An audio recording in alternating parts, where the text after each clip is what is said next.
Well, honey, let Emil tell you something. This ain't no fairy tale, not one of them sweet little stories your grandma used to read you. This is real life, grit and all, the kind that'll stick to your bones like that sweet pecan pie mama used to make. The kind that'll leave with a lump in your throat and a tear in your eye, maybe even a little something, Else. A little something, like quite satisfaction. Because darlin', this story's about me, Refika Sue, and how I went from sittin' on the patio at Daddy's 70th birthday party, feelin' like a forgotten sprig of parsley, to ownin' the whole darn restaurant. And maybe even the town itself. It all started that day, the day Mama passed. Lord, the Hertache was something, Fürse. Felt like a whole part of me just withered. But worse than the grief, worse than the ache in my chest that wouldn't quit, was what happened next. My sister Ruth. Bless her cotton socks. She showed her true colors.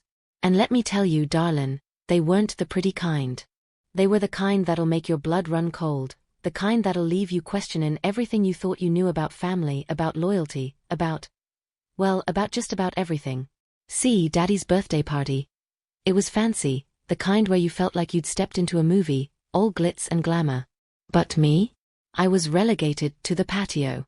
My siblings, oh, they were all dolled up, flashin' their fancy clothes and their even fancier achievements. Rebecca, bless her heart, looked like she'd stepped right out of a magazine, all designer this and that.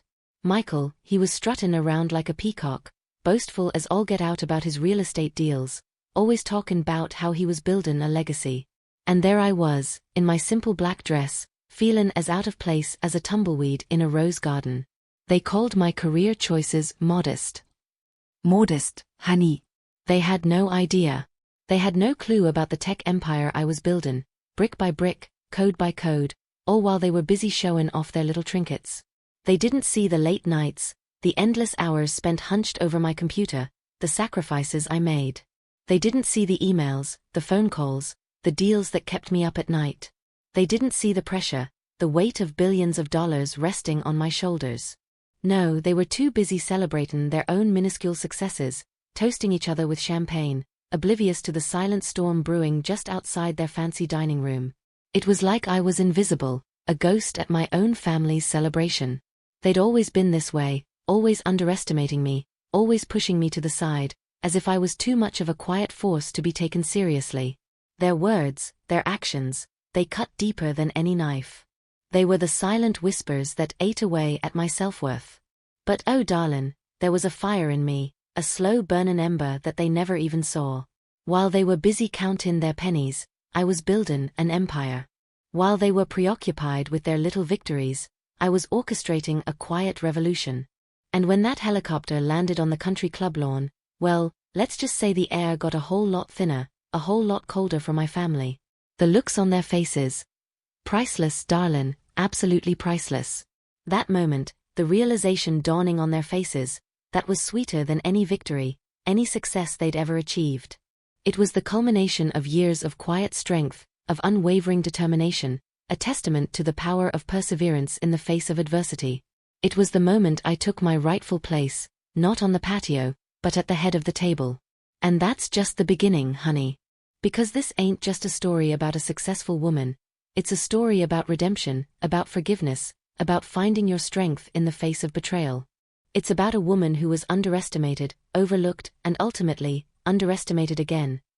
And again, proving that sometimes, the quietest forces are the most powerful. So pour yourself another cup of coffee, darlin', settle in, and let me tell you how a little Texas girl, a girl who'd been relegated to the patio, became the queen of her own kingdom.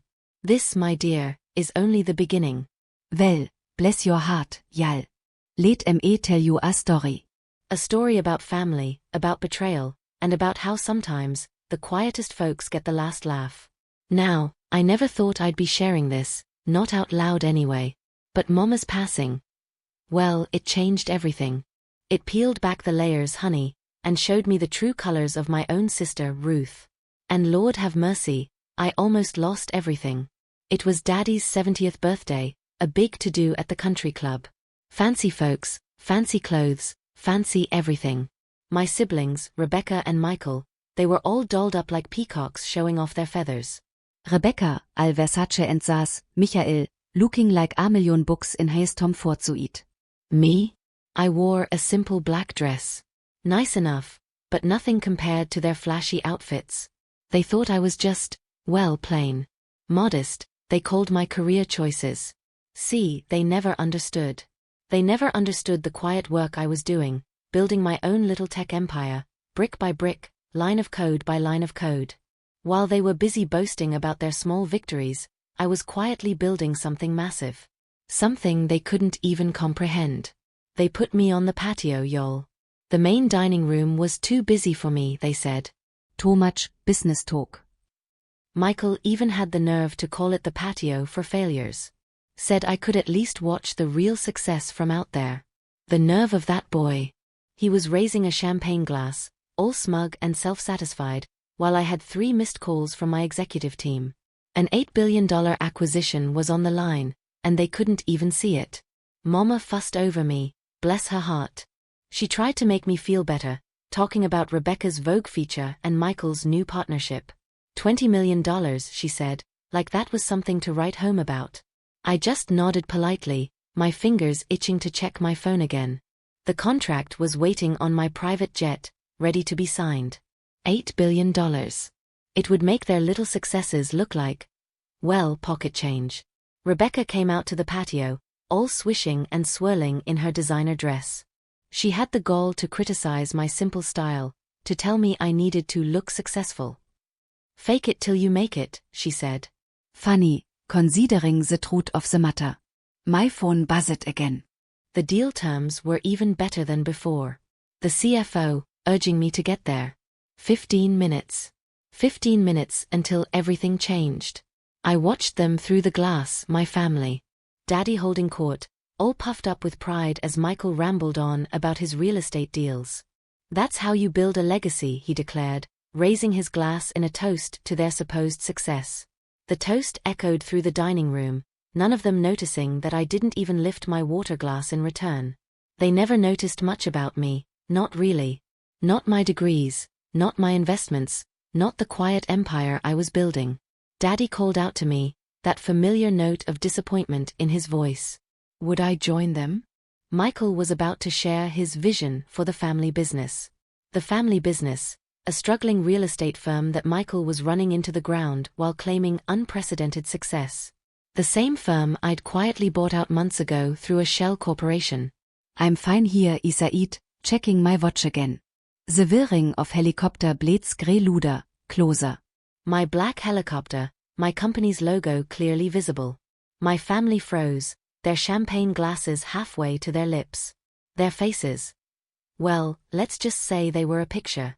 My security team emerged, all professional and efficient, a stark contrast to the country club's stuffy atmosphere. My head of security approached me. Miss Chin, he said, crisp and to the point. The board is assembled. Time-sensitive situation requires your immediate attention. Of course, James, I replied, standing up from my table. The acquisition papers are ready. $8 billion. Pending my signature. The markets in Asia would open in 3 hours. Shattering glass. Michael dropped his champagne flute. His face drained of color as he processed the numbers being casually discussed on his designated failure patio. 8 billion. Mama whispered the number, her perfectly manicured hand clutching her pearls. Daddy stepped onto the patio, his usual authority wavering for the first time in my memory. Catherine, he began, his voice shaky, what exactly is going on? I smiled, showing them the breaking news alert on my phone. Tech giant Phoenix Industries in the final stages of a historic acquisition. Catherine Chin to close an $8 billion deal. Just some business, I said casually. My little computer thing you never bothered to ask about. Michael sputtered, his dreams of 50 million suddenly looking rather small. He couldn't believe it. He couldn't believe I was the CEO of Phoenix Industries, the company that had been quietly buying up tech companies across 3 continents. The company that was about to close the largest acquisition in the industry. And then, the kicker. The company that had secretly bought his failing real estate firm just last month. The patio fell silent, except for the gentle whir of the helicopter's blades. They were speechless. They were stunned. They were finally seeing the truth. The truth they'd been blind to for so long. The truth they'd tried so hard to ignore. Well, sugar, let me tell you, that birthday party, it was a whole lot of something. My mama, bless her heart, she tried to be all sweet and understanding, saying things like, "We've put you on the patio, dear," with that little sigh she used when she was disappointed. Like I didn't know why I was out there, all alone, while my siblings were inside, looking all high and mighty in their fancy clothes. Rebecca, with her Versace this and that, and Michael, flashing his Tom Ford suit like a peacock. They were toasting their successes, clinking glasses filled with champagne that probably cost more than my rent. They called my career choices modest. Modest. Like building a tech empire from the ground up, in secret, while they thought I was just fiddling with computers was somehow modest. Michael even had the nerve to yell out from the dining room, "At least you can watch the real success from out there, sis." The nerve of that boy. I swear, sometimes I thought he was trying to make me mad just to hear himself talk. My phone kept buzzing. 3 missed calls from my executive team. We were about to close an $8 billion deal, the biggest acquisition in the tech world, and they were celebrating their little real estate deals and fashion lines like they'd won the lottery. Mom was gushing about Michael's 20 million in new business and Rebecca's Vogue feature. 20 million? Honey, that was chump change compared to what I was about to close. Rebecca, bless her cotton socks, she even had the audacity to criticize my dress. Said it wasn't doing me any favors, that I needed to look successful. "Fake it till you make it," she said. Oh, she didn't know the half of it. I was about to make it big, all right, and they wouldn't even know it was me until it was too late. My phone buzzed again, my CFO. The deal terms were even better than expected. I needed to be there, they were waiting on me. My father, bless his stubborn old heart, he called out to me from the dining room, his disappointment thick as molasses. Michael was about to share his vision for expanding the family business.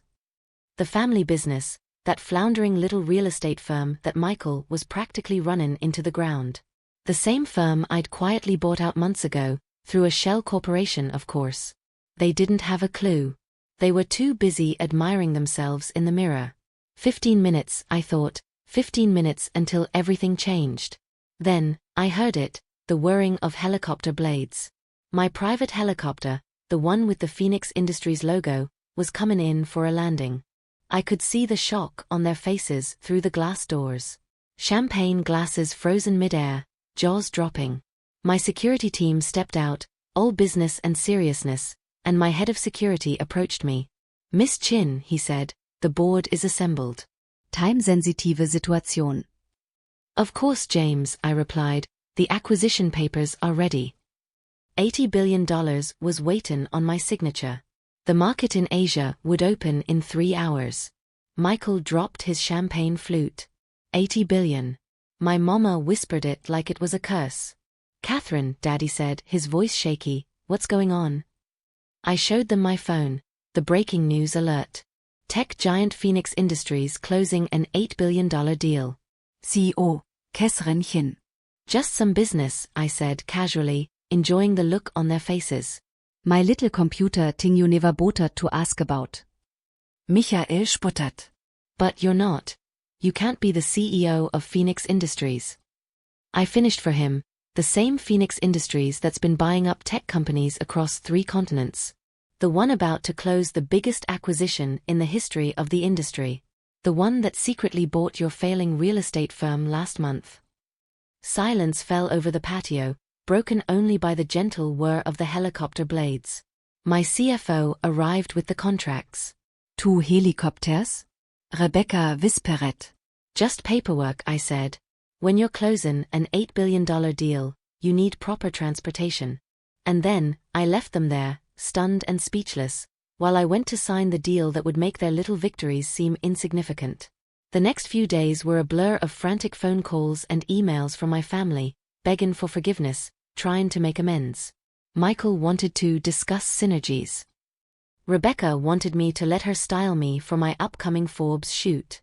Mom wanted to talk about the Vanderbilts. My father wanted to discuss the family legacy. I forwarded everything to my assistant with a simple note: archive under too little, too late. The next morning, The papers were full of my story. They couldn't believe that the quiet, modest girl they'd always overlooked was now one of the most powerful women in the tech world. I sat in my corner office, 50 stories up over the city, waiting the news crew scramble to tell my story. My assistant buzzed my intercom. Rebecca was in the lobby, carrying a peace offering, a Hermes bag, the very same bag she told me was aspirational for someone like me last Christmas. I told her to give her my real business card. I wanted her to read my title, CEO and founder, Phoenix Industries. The family dinner invitation came a few days later. Head of the table reserved for you, it read. No patio seating available. I sent my regrets. I was too busy being successful, and I suggested they book a meeting through my office. There was an opening next quarter.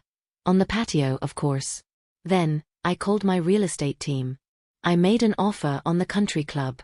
When they accepted, I changed the seating policy. Success wouldn't be relegated to a specific dining room anymore. The next time they saw me, they would see the owner, not the forgotten sister.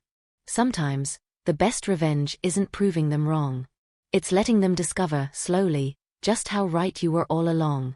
And that, my dear, is a kind of success sweeter than any champagne.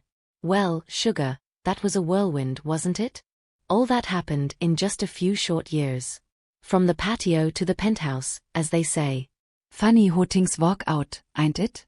I still chuckle to myself sometimes, picturing their faces when that helicopter landed.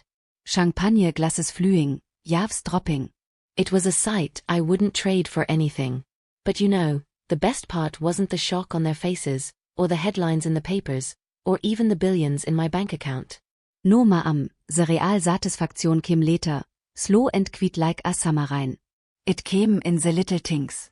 Like the way Michael's calls to me changed. Gone was the cocky swagger, replaced by a hesitant respect.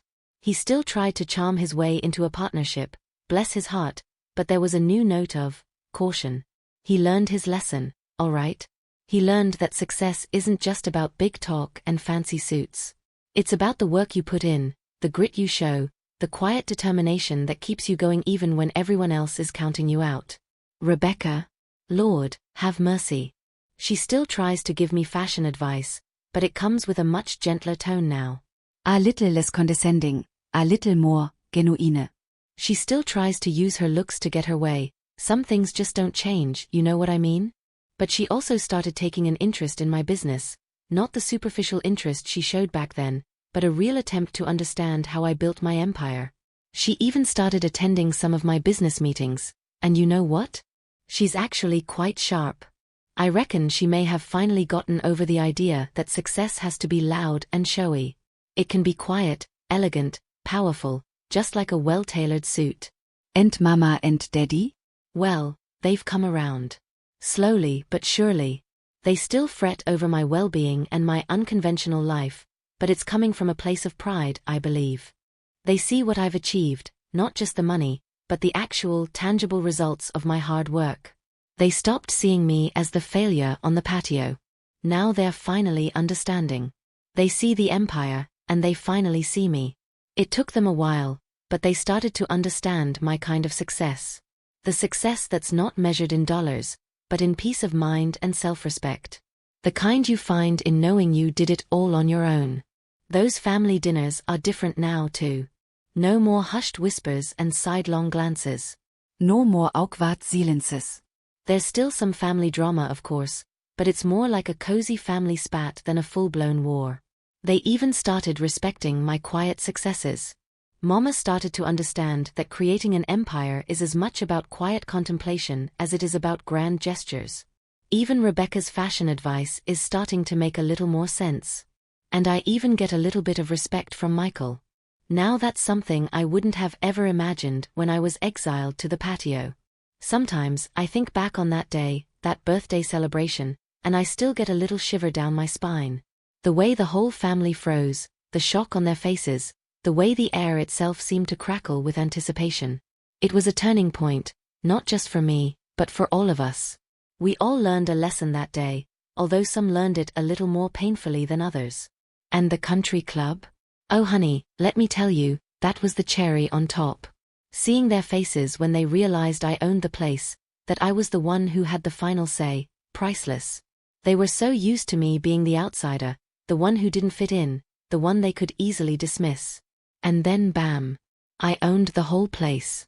It wasn't about revenge, not really. It was about claiming my place, taking my rightful seat at the head of the table, not just at a family dinner, but in life itself. So, my dear friends, that's my story. A story of quiet strength, of hidden ambitions, of a woman who refused to be defined by her family's expectations. It's a story of how a little bit of grit, a whole lot of determination, and a healthy dose of southern sass can lead you to the top of the world. And it all started on a patio, under a Texas sun, with a dream simmering in my heart, just waiting for its time to shine. Now, if you'll excuse me, I have another billion-dollar deal to close. And this time, I'm gonna be sitting at the head of the table, my own table, without a single patio in sight. And there is nothing sweeter than that. Y'all come back now, ja Herr?